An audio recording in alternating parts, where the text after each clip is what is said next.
Tweet out? You're banned in Australia too. Can you blame them, Ricky, though? I mean, seriously.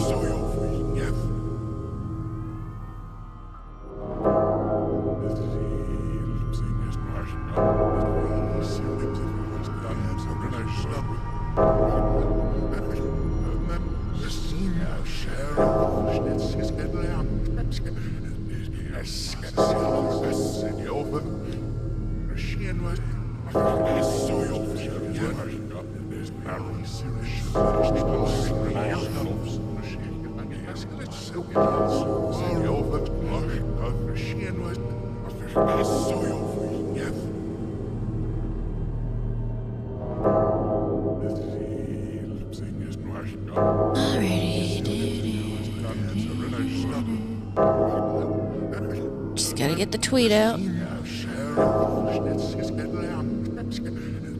Don't think it actually does anything, but you know.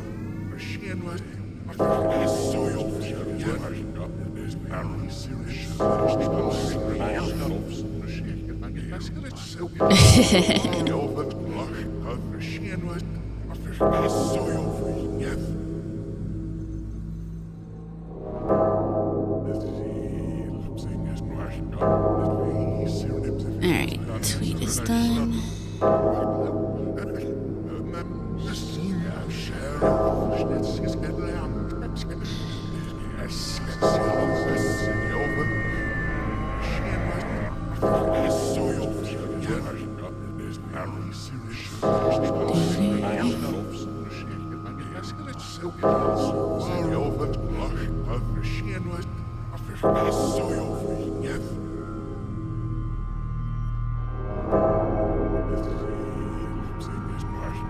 Just getting a couple things in order here real fast.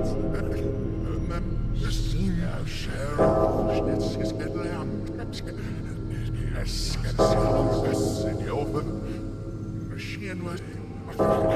that the one? The thing?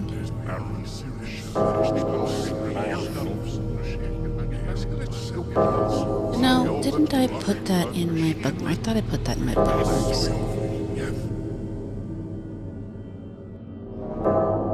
Well, I want that too.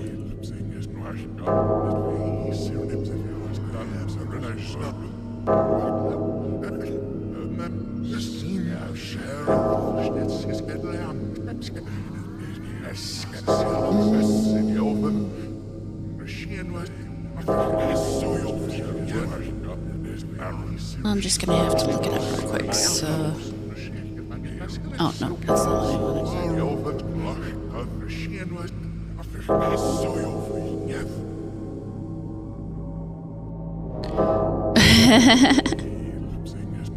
No, that's my doom bell. That's what calls everybody in for the meeting, don't you know?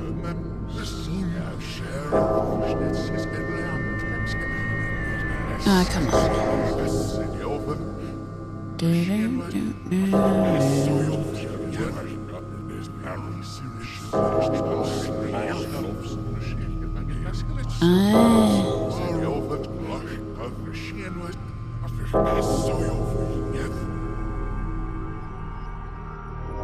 No.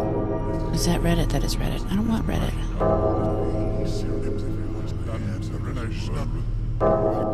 Let's go with that one.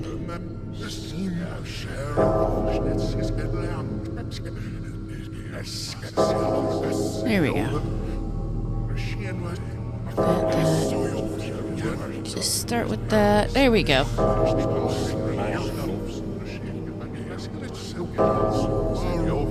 That's got us all set up. Yeah, morning everybody, afternoon, whatever the fuck it is, wherever you are. We're gonna talk about some things. I found the things to talk about. First, hello. I hope everybody's day started well. Mine started all right, you know, normal things. So I thought for sure if I set the stream to start up 15 minutes after 11, I'd be on time. No, I just need to start at 11 and try to be on time at 11. Because if I tell myself 11:15, then I give myself that little bit of leeway to kind of do other things. Instead of, you know, getting onto the stream. And there's always those couple things I have to do before I can sit down and start a stream. For the morning streams, the first thing I have to make sure is that the cats are in the house, because the cats like to go out the back dog door, and thankfully they just sit in the yard. I would like it if that's ever as far as they go, just, you know, sitting in the backyard in the sun. But you can't guarantee that. So I like to make sure before I come up here, they're trapped in the house. Because if they're trapped in the house, I don't have to worry about where they are out back and the fact that I can't go check on them for an hour. So, I know. Random information that nobody actually needs.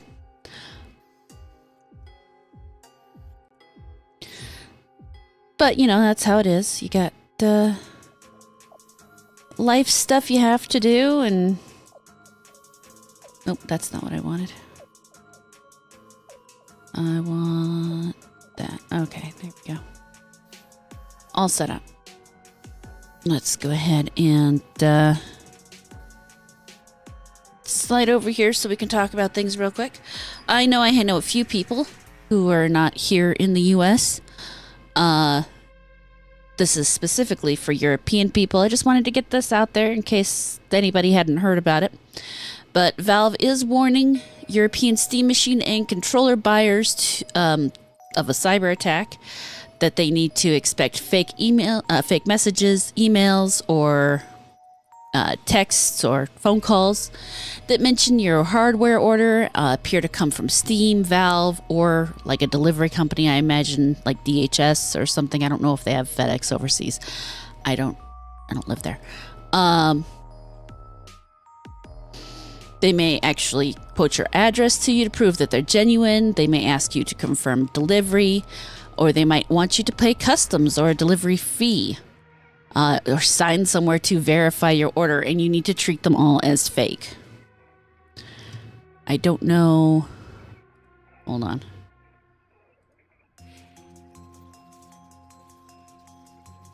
No, excuse me. They got FedEx overseas? Yeah, okay. I wasn't sure about that just because, you know, I don't live overseas. So, I know they do DHS and,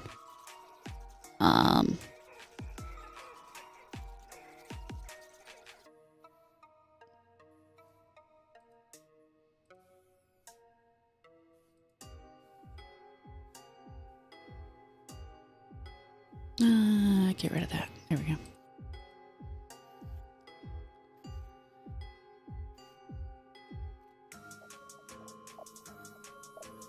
I just want to check real quick about the... Okay, so... Oh, I'll just switch to the website. Hold on. There we go. Sorry about the dead air there. I was double checking everything. All right. And this is by Jessica Lindstrom over on the Geeks and Gamers website, in case you want to check it out yourselves. European customers who bought the Steam Machine and Steam Controller have been hit with cyber attack. Valve alerted its customers after hearing from CEVA Logistics, Steam's European hardware fulfillment partner, on August 7th. Valve reported that no payment information or passwords from Steam Machine's customers were compromised, but the cyber attack unfortunately took customers' names, address, countries, phone numbers, email address, and hardware purchase details. So basically, Steam didn't get hacked, but the people who are handling their distribution in Europe did indeed get their databases, fucked. So if you are in the European area, be careful. Just don't trust people who randomly contact you about your shit. Valve is warning its European customers that attackers would use the stolen information to convince customers to give up more personal details under the guise of their company, or to install malware or make fraudulent payments under the compromised accounts. In a statement about the European Steam cyber attack, Valve said expect fake messages, email, SMS, or phone that mention your hardware order and appear to come from Steam, Valve, or a delivery company. We already talked about the fact that they'll quote your information, treat you as fake. Valve further explained CEVA receives specific delivery-related information from Steam to be able to ship physical hardware to customers in Europe. Because CEVA retains the information for up to 90 days after that order, we are sending this message to all customers that we can assume are impacted. Well, that sucks.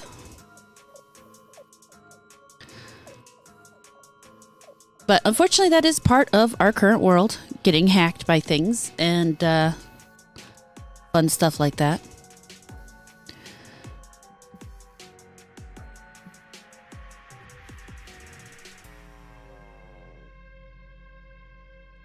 I need to make sure this is in the right spot. And everything is behaving. Yes, everything is behaving. In other news, Supermassive Games have released an announcement that they're going to have to make the difficult decision to begin a redundancy consultation, which is just another way of saying we have to get rid of people and we have to determine who we have to get rid of. They're normally about the same thing, Ricky. That's the thing. So being hacked leads to you being doxxed. A lot of it really depends on what's going on. You kind of can't do one without the other. Now, I mean, of course, if you're someone who lives in the public eye and you don't want people knowing where you live, being doxxed is obviously the worst part of being hacked. But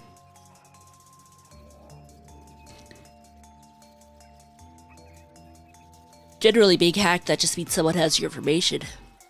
Excuse me. Being doxxed means someone's giving it out. It's all part of the same thing, and it sucks no matter what.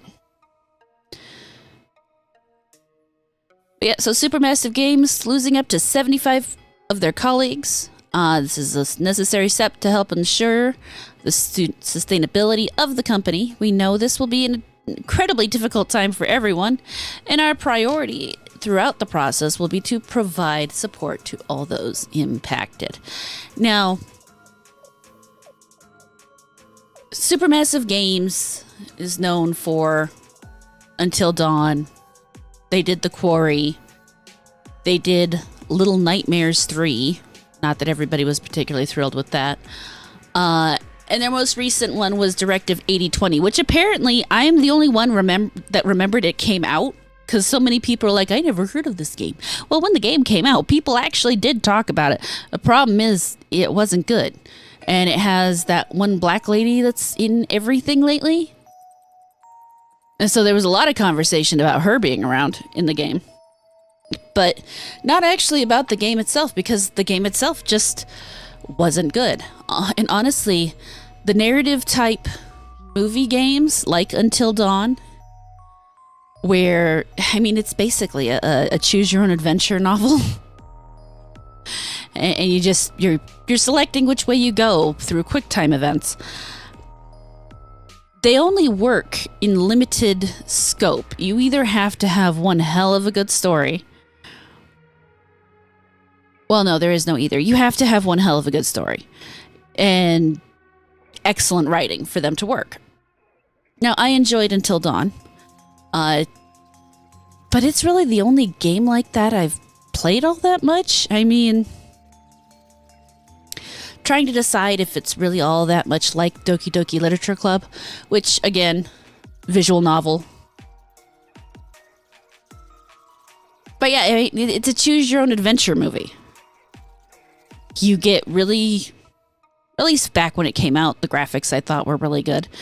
And a story that branches, and then you choose your way through the story. It can work, but Directive 8020 did not make it work. And Supermassive Games was a horrible choice for Little Nightmares 3. Little Nightmares is Tarsier Studios. The fact that they took it away and gave it to somebody else is bullshit, which is why we have Reanimal, and Reanimal is pretty good.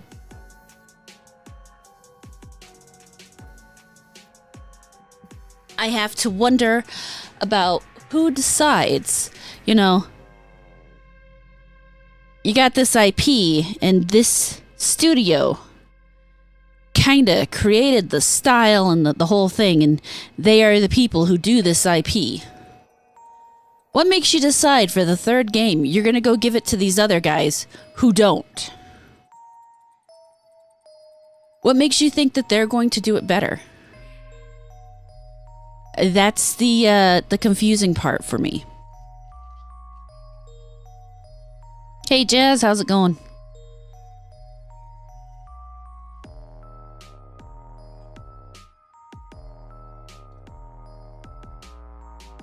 Taking, I mean, I guess it's at least a little more upfront than replacing everybody in the studio and using the same studio name on top of the game. While everybody in the studio is different, at least this way you know that the entire studio is different, if that's something you even pay attention to.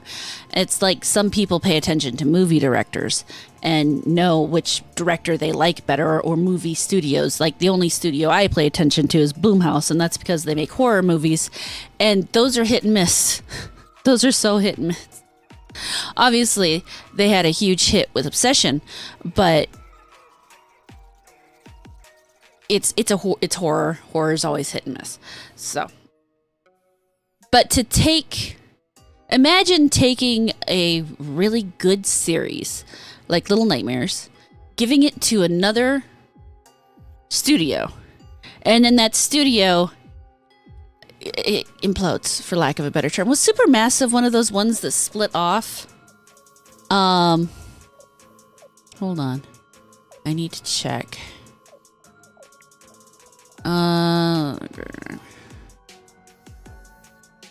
No, this is the opposite of the ship of Theseus. This is taking all of the goods, putting it on a different ship. There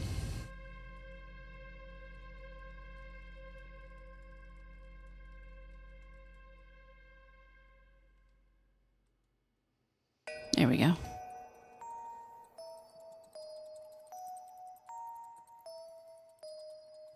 All right. Nope. Okay, Supermassive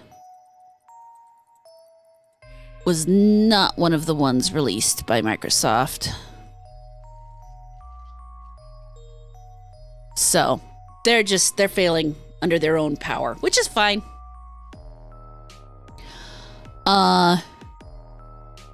You know, I rather see things released under the...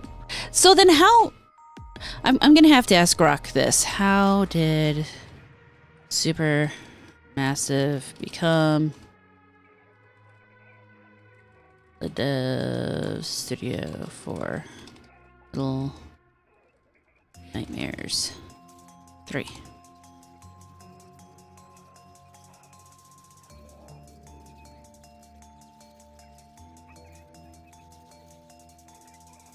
Alright, so here's how it happened. Tarsier Studio created the first 2 games. Tarsier was acquired by Embracer. Oof. The studio announced that Little Nightmares 3 would be its final entry of the series. It wanted to shift focus to its new IP, which was a Reanimal. Bandai Namco owns Little Nightmare as the intellectual property, not Tarsier.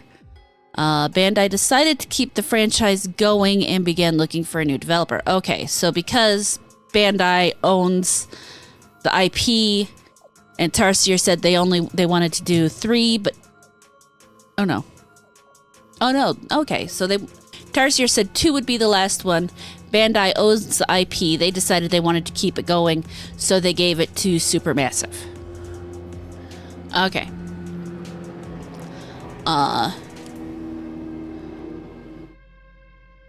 And Grok says Supermassive had direct prior experience with the Little Nightmares franchise that developed the Enhanced Edition for PlayStation 5 and Xbox Series X.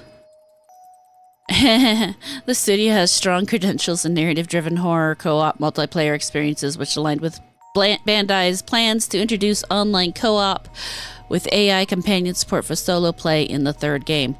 Yeah, alright. So that's how it happened. Alright, that makes total sense. I understand now why it got given to somebody else. Tarsier decided that they were done with it. They went on to do Reanimal, which is getting a DLC, I believe. I think, perhaps. I have to look that up. I just saw something about it.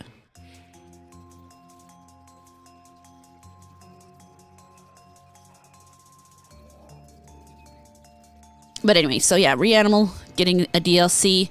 Tarsier went on to work on that. Bandai decided they wanted to give it to Supermassive because Supermassive worked on the... what is it called? Enhanced Edition to go on PlayStation 5 and Xbox Series X. There you go. That's how we got Little Nightmares 3. And you can tell the difference. Apparently Tarsier knew when to get out of the business and move on. And that is so rare right now. Holy shit. It is so rare to see a game company actually have an idea of where to stop something. Which, if there's one thing that irritates me about gamers right now, is that they all want the next game in the series. Not every game needs to be a series. Not sometimes. You know what? This isn't just a problem with gamers. It's a problem all across entertainment. Not everything needs a sequel. Things sometimes are better when you leave them stand alone. If you stretch them out too long, this is how you get some of the stupidity we're at now.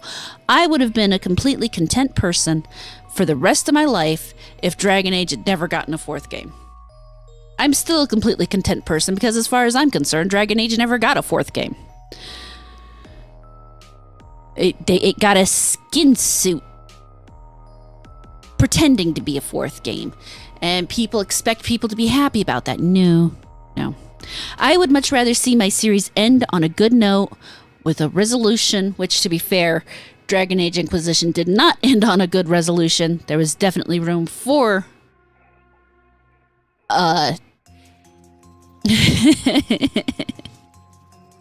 there was definitely room for a sequel, but the sequel just should not have.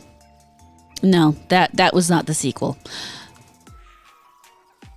Now, letting things go. People have a hard time letting things go. It's kind of like Ghost of Tsushima. So many people were upset that Ghosts of Yotei was not a direct sequel was not a continuation of Jin's story. And I kind of get that. But at the same time, as far as I'm concerned, Ghost of Tsushima wrapped up the story.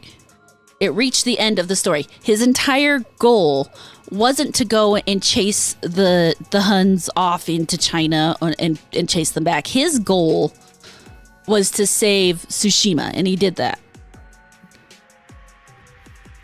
And so to want more of that story felt like it was stretching it. Now, that's not saying Ghost of Yotei was a good game. Or, well, I mean, some people liked it, some people didn't. I didn't play it. I did look into it back when it was coming out. There were things about it that could be perceivably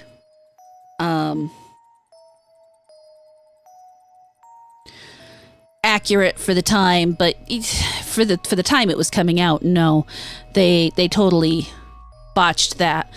But like, my little brother enjoyed it. He enjoyed the way it looked. I mean, he enjoyed the gameplay. There were people who liked the game. Was it a massive success? No. But it also wasn't a massive failure.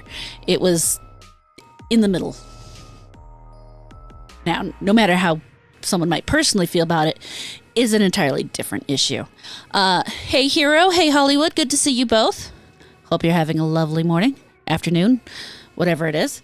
I've got about 10 more minutes before it's afternoon here, but I will still say morning because that's how my brain works. I have no idea where I was. I was babbling again, which is why we're here. Yeah, the whole trying to drag everything out into a series thing. It's you would think maybe people would learn this stuff from horror movies, you know? How many horror movie franchises actually get better as they go along?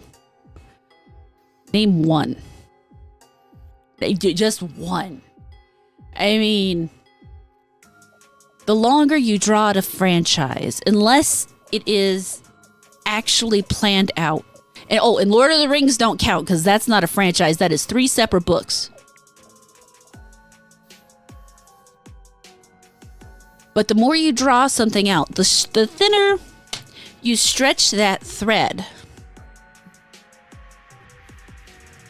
of creativity, the thinner it becomes and the less you get from it. It's kind of the way that works. I understand, Hollywood, we are going to have an argument if you keep... No. I liked the Evil Dead remake, but obviously not as a replacement. I watched Evil Dead Rise. Not a big fan. I mean, it was okay, but it certainly was not great, and I'm not hearing good things about Evil Dead Burn. I will eventually watch Evil Dead Burn, but I have not yet watched it. That is the new one, right? Because I know there's another one that's coming out after it. But as much as I love the Evil Dead series, the current ones coming out are not better than the originals. Unless you mean Evil Dead 2 versus Evil Dead 1, in which case still doesn't really count because Evil Dead 2 was really more of a remake of the original Evil Dead where they added some more stuff to it.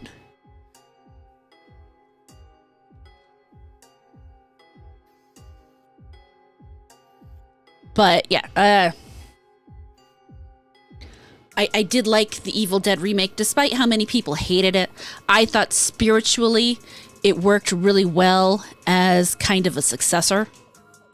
It kept the spiritual feeling, moved it into the new age.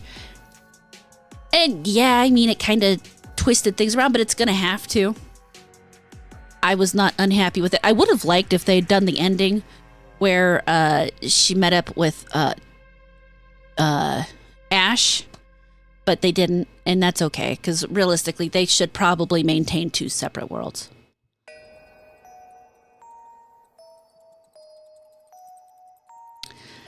But yeah, if you are going to have a long franchise, the problem is a lot of these long franchises. Back to what I know. Back to Dragon Age. So Dragon Age was initially supposed to be a standalone game. They didn't really have any sequels or anything planned.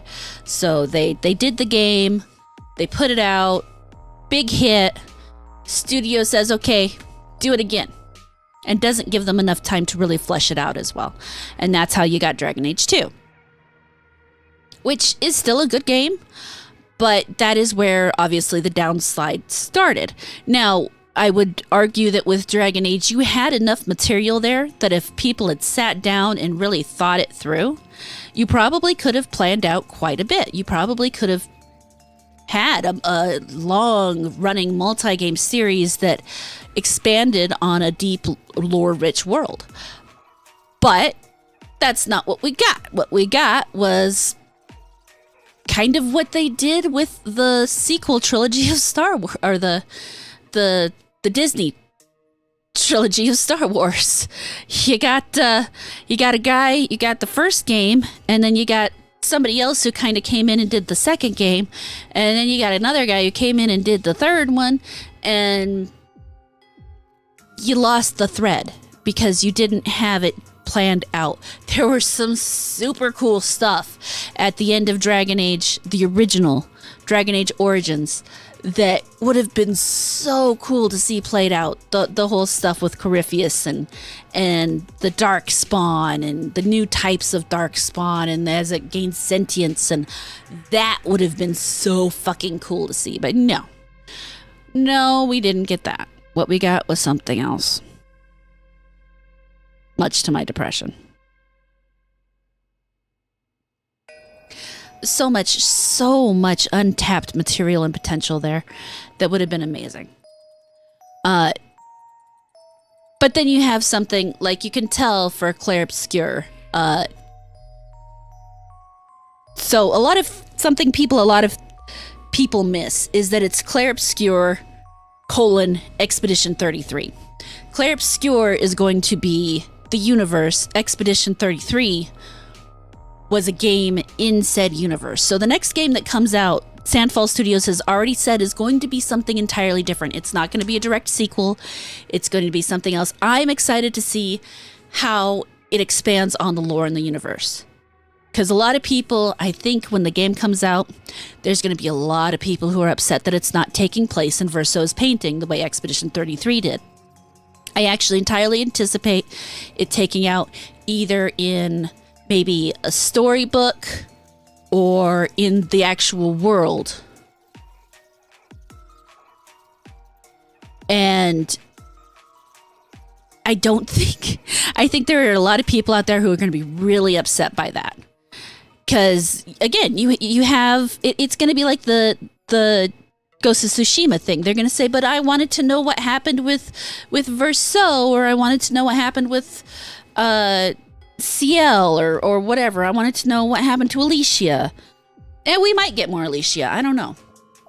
Probably not, because they did say they didn't want to pick a canon ending. And if you don't pick the ending where she leaves the canvas, then it would be hard to continue that. So I don't know. I'm not sure where they'll go with that, but I do hope that they expand more on the idea of the this idea that people who create, I guess just create, actually create their own worlds when they create. So, the idea that a canvas, that painters create worlds within their canvas by, I think it's like imprinting a piece of their soul into it, which is why you have the whole thing with Aileen and Alicia and Renoir, is because Aileen wants to keep that last bit of her son alive, and obviously Renoir is trying to get his wife back out of the painting, and Alicia is kind of caught in the middle, pushed in by her sister Clea because father needs help, and gets herself kind of swept up into it. Blah, blah, blah. Whole story there. I won't ruin it for anybody who hasn't played it yet. Actually, I don't care if I ruin it for you or not. I just don't want to explain the whole thing right now. But that's what you've got. You've got a portion of Verso's soul in that canvas. A mother and a sister don't want to let it go. And that's why the end is either Alicia lets it go and moves on, or Alicia stays. Now, there's a lot I would love someday to talk about when it comes to the end of that game, because there are a lot of people out there who are very upset with the fact that neither ending is truly happy.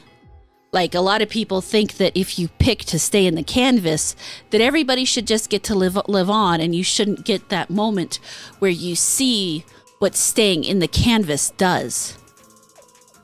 And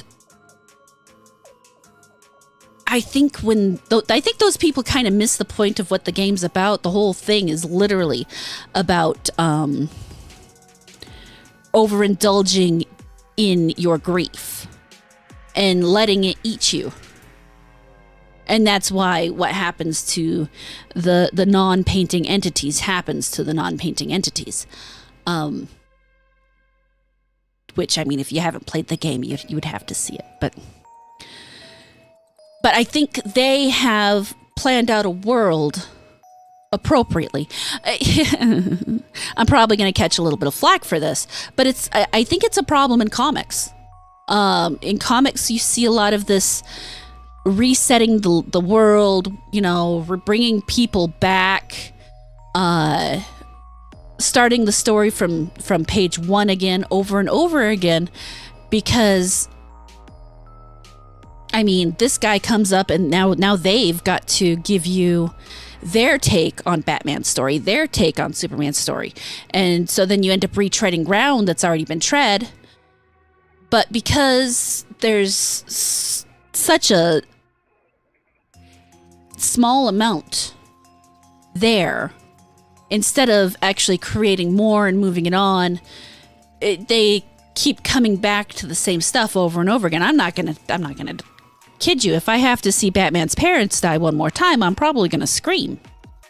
I'm really tired of seeing that in movies. Everybody knows Batman's parents are dead. Let's move on. Uncle Ben only needs to die so many times.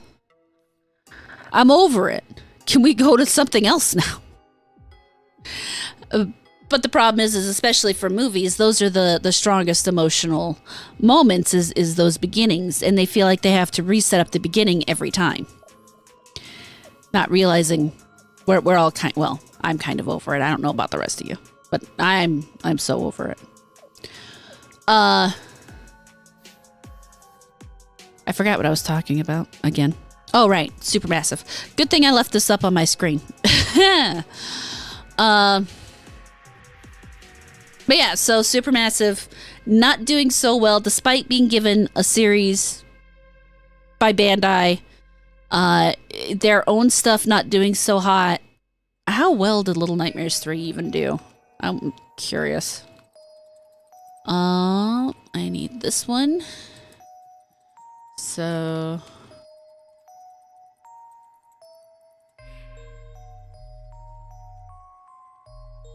nope, I need the other one. Woo, okay. Charts. So their all-time peak was 22,653 shortly after release, which, I mean, yeah, you're going to get the most shortly after release. There are apparently 271 people playing it right now, which, kind of makes sense. That isn't the DLC.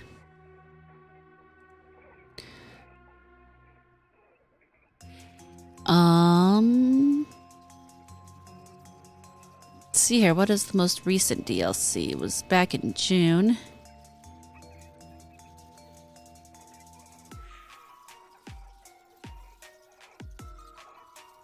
Yeah, I mean, it did. I don't think it did. Obviously, it's not selling more than 1 million games. I don't know how that really turns out. Now let's check out this. What is it? Directive 8020. How did that do?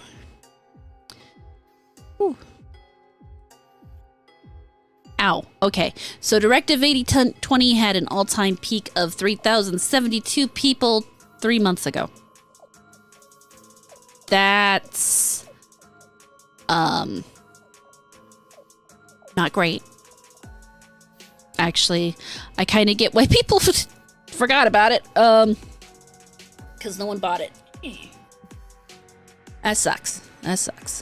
But yeah, the whole having to redundancy consultation is unsurprising. They're going to have to shrink and rethink and maybe try to get back what gave them Until Dawn.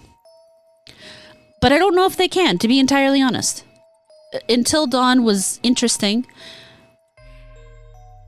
but you can't just copy paste that formula either. So, but let's talk about Australia and the fact that they're not going to give. So there's two different types of wording going on here. One saying that the game has been banned in Australia, and the other saying that Australia isn't willing to give them a rating. Now, in my opinion, these are two different things. Banned means they say you can't ever sell it here,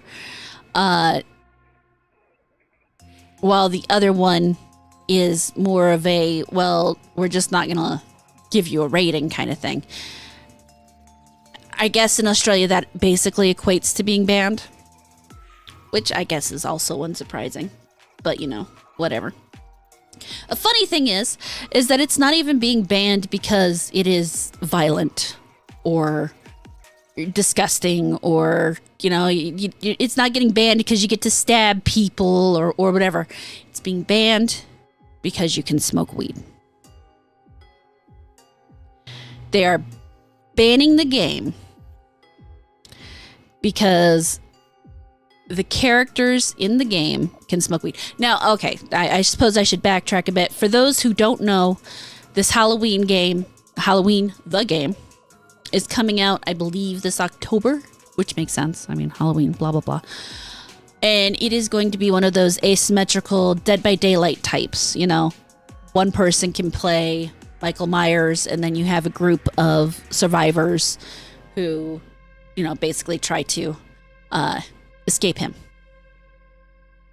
And they give him some cool powers, blah, blah, blah, to take them out. They've got to do various tasks to escape him and all that fun stuff. But here, let's pull up the article really quick.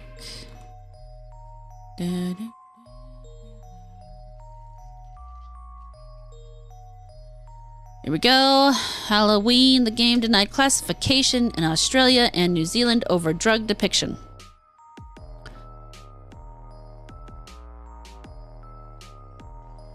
Ilphonic's asymmetrical horror title. Wow. Horror title. Halloween, the game has been refused classification by the Australian Classification Board. Okay, so that does bar its sale in both Australia and New Zealand.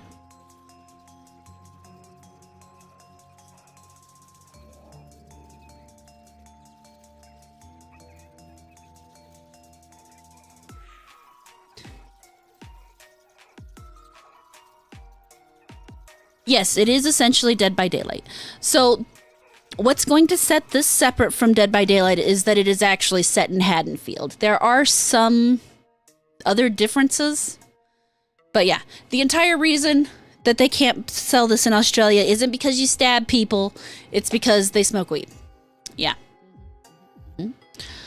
Developer confirmed a decision on Twitter stating that the refusal was not based on the presence of the iconic slasher Michael Myers or the outstanding kills that can be performed in the game, but rather the presence of a controlled substance.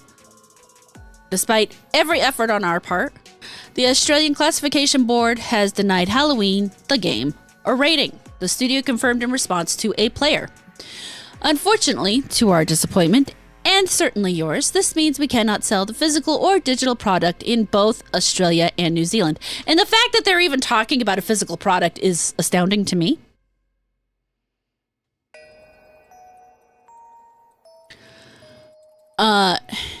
Multiple reports suggest the substance in question is cannabis, use of which reportedly grants players controlling Michael Myers a gameplay buff. Okay. If Michael can actually smoke weed, that's wrong. He doesn't need weed, but that's beside the point. But Ilphonics has not confirmed this detail directly, and the refusal has yet to appear on the classification board's public register. It is not yet clear whether Ilphonics plans to alter the game for Australian and New Zealand markets, or whether the ban will affect its September launch elsewhere. Oh, so it's launching in September, not October. Excuse me. Australia's classification board has a history of refusing game ratings over depiction of illicit drugs and some depictions of violence. For instance, Hunter x Hunter Nen X Impact was refused classification by the Australian Classification Board in 2024 due to implied sexual violence, and in 2021, Disco Elysium, a final cut, was released on consoles in Australia after an initial ban.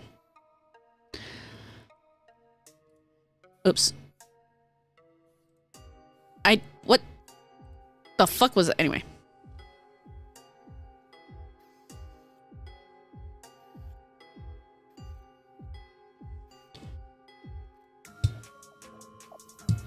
Hello, Carlos. I don't know that we'll ever be seeing each other.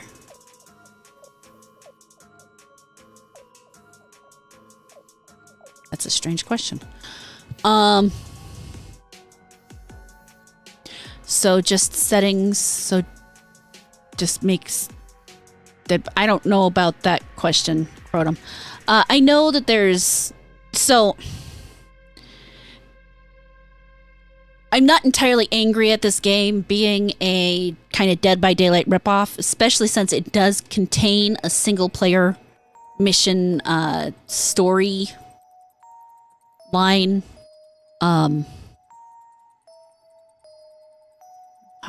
A single player, what's the word? God damn it. It's not the word phase. It's not the word setting, single player campaign. There we go. That'll work.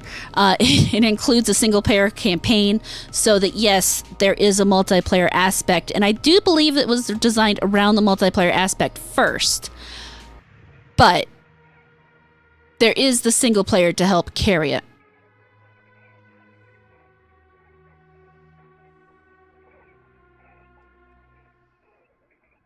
Yes, everybody got campaign after I got there eventually. God damn it. Brain fog sucks, guys. Hola, Pablo. We will probably not be seeing each other, but it's nice to see you, Pablo. I hope you have a lovely day. But yeah, so it does have a single player campaign mode where you go through kind of the story of everything. And I think that's cool. The fact that they included that will in fact help extend the game, unlike something like, very disappointing, since we were already talking about it, but Evil Dead. I actually really enjoyed the Evil Dead asymmetrical game. That was a pretty cool game. It was fun. Now, there were a lot of bugs, and it obviously didn't get itself ironed out in time. Asymmetrical, much like the shooter genre, it's going to be hard for people to break in. You're not going to be able to, unless you can think of something just totally fantastical that will blow everybody else out of the water. You're not going to be able to take over in that sector. When it comes to those kinds of niche games, the players have the games they play.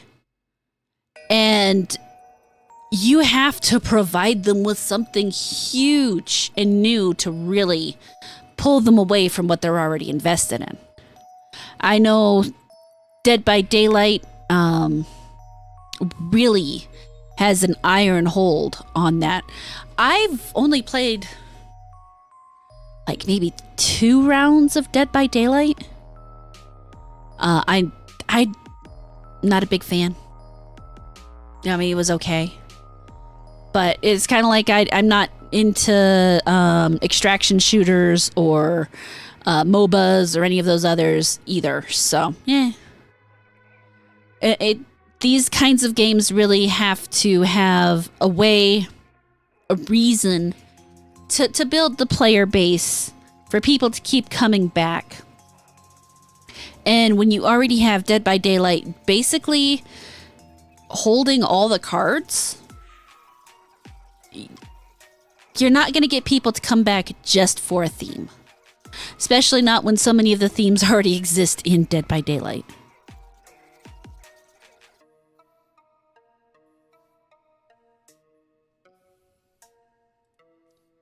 Oh, it must be nice to have friends. Maybe that's why I don't enjoy it.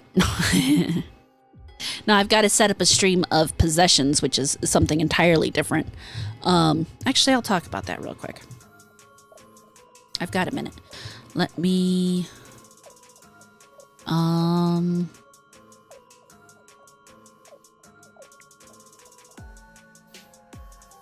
Nope.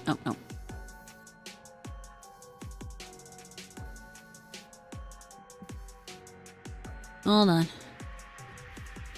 This is a game I actually know the devs of. I need to set up a... I actually have to set up a stream and get some recording for them so that they can put out a new trailer in the near future. Where is my thing? There it is. And we'll just pop that right here. I'm gonna go ahead and let that run, but turn off the sound. So, yeah. Possessions is... I mean, it's a friend slop game. And they're still working on it. They're doing a lot of stuff with it. The general premise is you are a kitsune in a house. Or, well, you're a robber who breaks into a house, and there's a bunch of ghosts here, and they're all trying to possess the body. The body has to get through a bunch of, what's the word? There's a word in there again. Tasks, and then you can escape the house as the ghost in the body. But, you know, you get to possess all the items around the house. There's flashbanging people, obviously. I'm not sure how that's changed. They've let out a few different updates since the last time I played. So, yeah, I've got to put together a play of this so that they can get some more recording. There's my old model. Kind of miss that one. It's cute.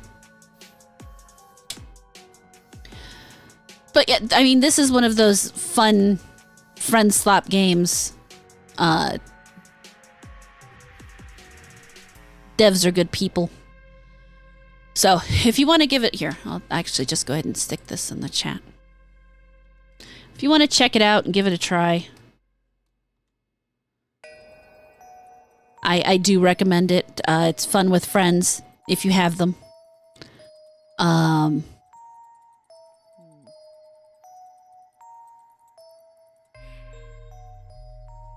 What else was there?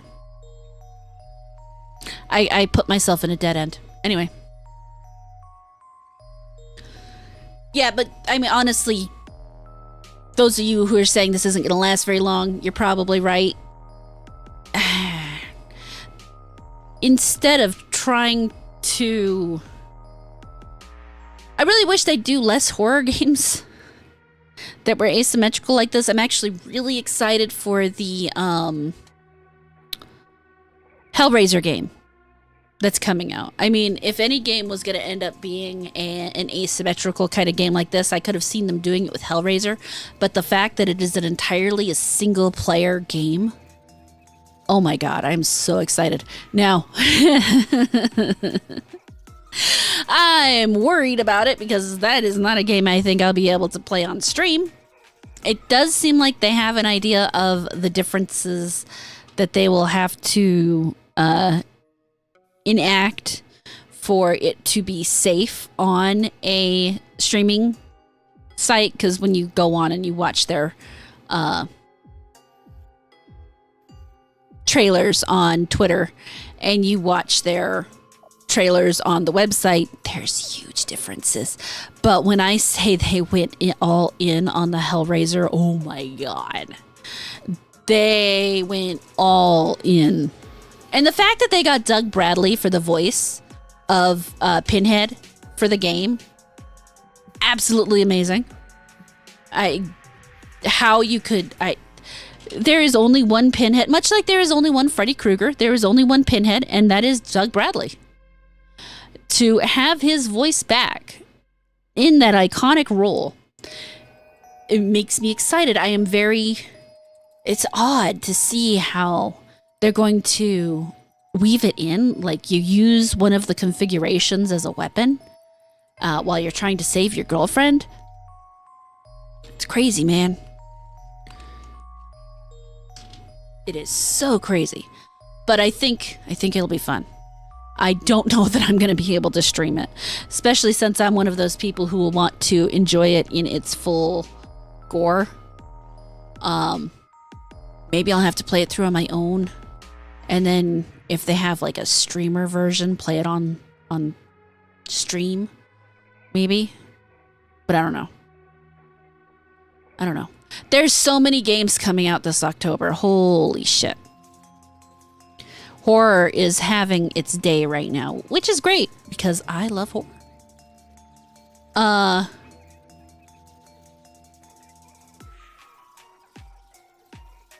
Revival? I don't know that I've heard of that one. Hold on, I'm gonna go look it up. Maybe on Kick? I don't know. So, Sheep and I played A Way Out on Kick. And back at the beginning of the game, there's this moment you get flashed a fucking full frontal on one of the guys. Like, you get to see his dick and balls, the whole thing, and his ass for most of the beginning of the game. I actually got a little bit of a warning on Kick because of that dick. And I'm like, dude, okay. It was not like a whole bunch of time spent on his dick, but you definitely saw it. Oh, right, yeah, okay. I thought Revival was a different game, but yeah. Hellraiser Revival. Yep. I'm not good at remembering names, so excuse me. The fact, let's take a look at this for just a second. I'm not going to play this because I'm sure that would get me fucked on YouTube. But the fact that, yeah, first thing is you have to affirm.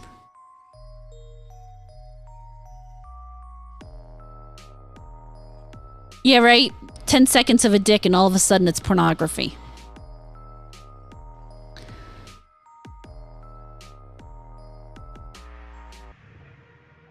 But this just looks so fucking cool. It's in canon. Combine the unique hellish abilities of the Genesis configuration with an arsenal of earthly weapons to inflict bone-breaking, flesh-searing pain, or is it pleasure, upon masochistic enemies. Oh my god. Fight against unholy enemies. Take on hell's wretchedest deviants, cultists, and even the most infernal priests in a story-driven horror survival game. Ooh. Al Bundy. Yes, he did. The release date trailer, which we will not be watching, because as I said, that will absolutely get...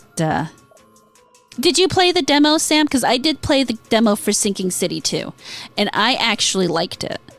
I stopped playing the demo partway through specifically because I didn't want to... because I hate playing the beginning of a game and then as a demo and then going back in and playing over the beginning of the game again. I am a fussy bitch like that. But then again, I am very judgmental when it comes to demos. But that's what a demo is for. A demo is for me to be judgmental.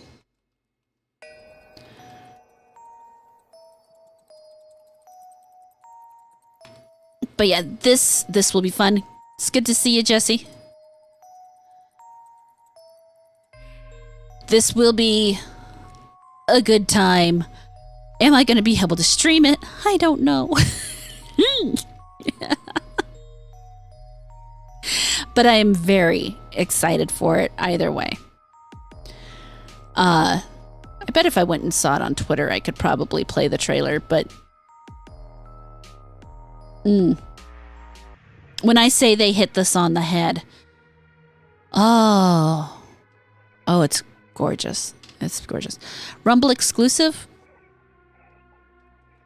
I mean, if any game's going to make Rumble actually enact some things, I would think this would be it. But that is an idea, Jesse. I will have to keep that in mind. Because I'm not... well, Kick might let me.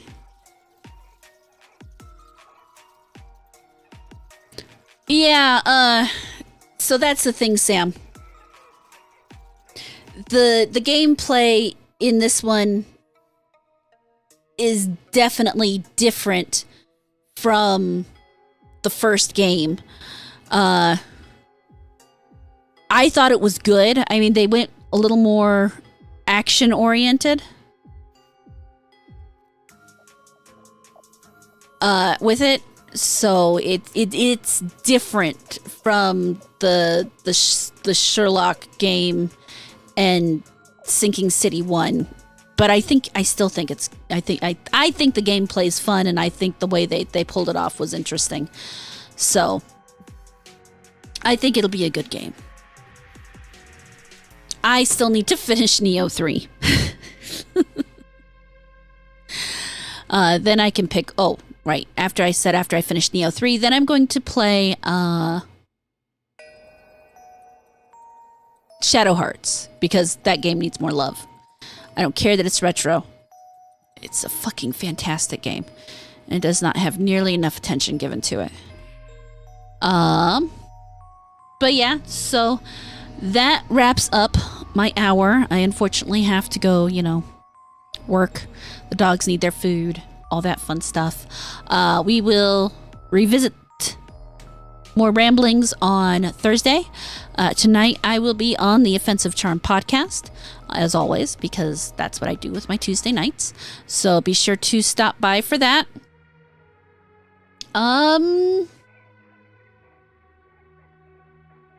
Yeah, that's everything I got right now.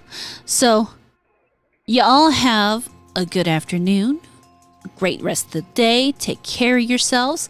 I'll see you tonight. And, yeah. Catch you later, guys. I am out of here.